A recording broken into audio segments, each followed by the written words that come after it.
இந்தியாவில் பிரபலமான நடிகைகளில் ஒருவராக மாளவிகா மோகனன் இருக்கின்றார். ரஜினியின் பேட்டை படத்தின் மூலம் தமிழ் சினிமாவில் அறிமுகமான இவர் விஜயின் மாஸ்டர் படத்திலும் கதாநாயகியாக நடித்தார். அதன்பின் அவருடைய நடிப்பை அனைவரும் பாராட்டியது தங்கலான் திரைப்படத்தில் தான்.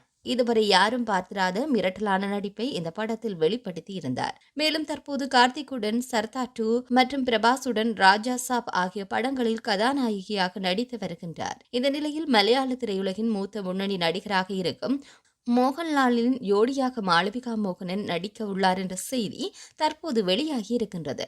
சத்யன் அந்திக்காட்டு இயக்கத்தில் மோகன்லால் நடிக்கும் படம்தான் ஹிருதய பூர்வம். இந்த படத்தில் மாளவிகா கதாநாயகியாக நடிக்கவிருக்கிறார் என கூறப்படுகின்றது. இது உண்மையாகும் பட்சத்தில் மோகன்லாலுடன் மாளவிகா இணைந்து நடிக்கும் முதல் படம் இது என்பதும் குறிப்பிடத்தக்கது.